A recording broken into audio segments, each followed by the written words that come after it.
What is going on, everybody? Welcome back to another video here inside the nerdy realm within the multiverse. This week we got the 4th episode of the Ms. Marvel series, so today we are going to break it down as much as we can and then give our thoughts on the episode as well. But before we begin going through the episode to break it down and then give our thoughts on it, we have to remind you that there will of course be spoilers in this video, so this is your spoiler warning now. If you don't wish to get anything spoiled for you, make sure that you go check out the episode first. Last episode we got to meet the clandestines, who are very clearly the villains of the series now, as they betrayed Kamala last episode, and now we know that they knew Kamala's great grandmother Aisha and that they need the bangle to get back to their dimension, the Noor dimension, which we get more about in this episode. And the last episode ended with Kamala being told to come to Karachi by her grandmother, which brings us right into this episode as she and her mother are on their plane ride to Karachi to meet with her grandmother in the beginning of the episode. There isn't too much to break down in some of this episode or in this part compared to other episodes. However, when they are on the plane, we can see Kamala frequently texting Nakia and apologizing to her. As we know from last episode, Nakia caught Kamala using her powers and seemed quite upset about it all. Kamala and her mother get to Karachi and they are greeted by Kamala's cousins Zainab and Awais, as well as her grandmother,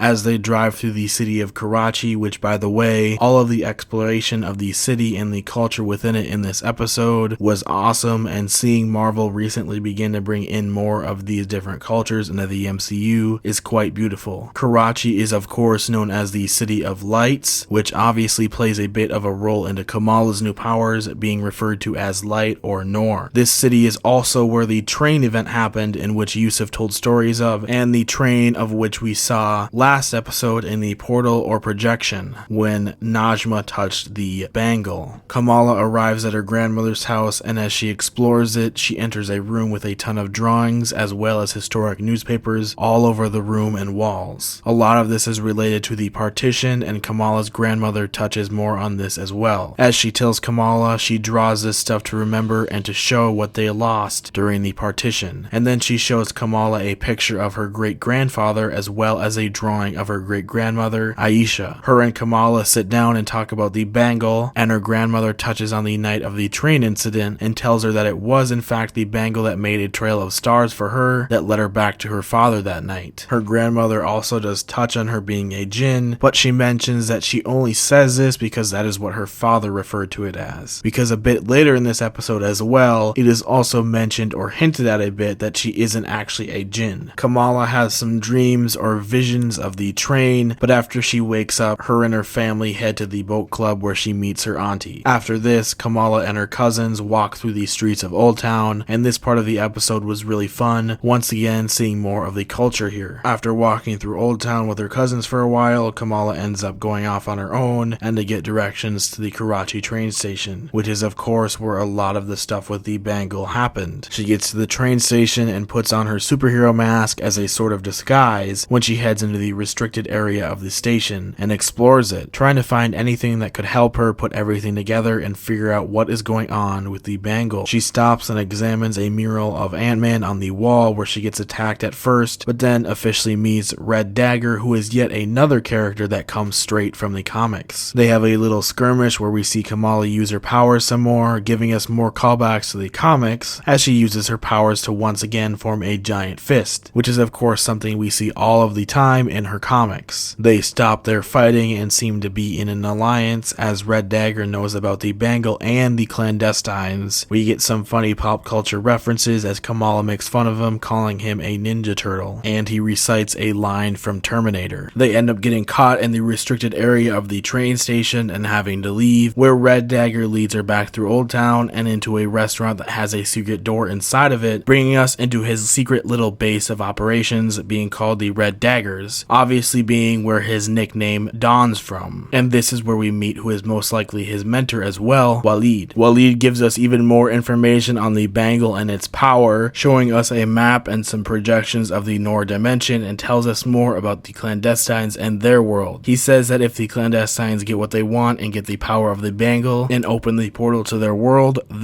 will devour ours. He also talks about the term jinn and that the term gets thrown around a lot, and Thor would have been called one himself himself if he just landed in the right area, kind of giving us a hint that this whole idea of Kamala being a Jinn is just not true, and it's just a term that people use. Either way though, I am still personally hoping that she turns out to be an inhuman. We head to the DODC building, or prison. This building also being seen in the She-Hulk trailer recently. The clandestines end up breaking free, but they leave Cameron behind because of his choice being on Kamala's side and helping her out instead of them in the last episode. We get some nice and wholesome dialogue between Muniba and her mother, and we see what their mother and daughter relationship is like. Kareem and Waleed help Kamala out and train her a bit so that she learns more about the control of her powers and how to use them properly. Waleed gives her a blue waistcloth, which most likely will be put into her costume in some way towards the end of this series when she actually gets her own suit. The clandestines end up fighting this hideout, however, and attacking Kamala, Kareem, and Waleed, where we get to see just how skilled these two are at fighting as Waleed takes him on by himself for some time. This leads to an intense chase scene, leaving Waleed having to sacrifice himself as Najma kills him as he takes out one of the clandestines though to save Kamala and Kareem and give them some more time to get away. But they do end up being caught by more of the clandestines, where Kareem takes out yet another one in front of Najma. When Najma sees this and starts fighting them again, she ends up stabbing part of the bangle, which causes it to send Kamala back in time or into the Noor realm, where we see her in a time during the partition. When she gets here, we can see that she is at a train station, giving us the idea that we may end up seeing what happened to Aisha and everything else that happened during this time regarding her family. Her arriving here is where the episode ends off. This episode gave us a lot of information behind the bangle and the Noor dimension, and also introduced us to brand new characters who are straight from the comics, like Red Dagger, which was awesome. The exploration and the scenes in Karachi and Old Town and seeing all of the culture within these places was beautiful. And overall, it was a pretty good episode, and with this series, I feel as if this one has the best and most developed or interesting side characters that we have seen in any of these Marvel Disney Plus shows. And the whole coming to age story and also having a lot of the family environment in it has been really fun. As I have said before, I was worried about the series at first, but definitely not at all anymore, and it has really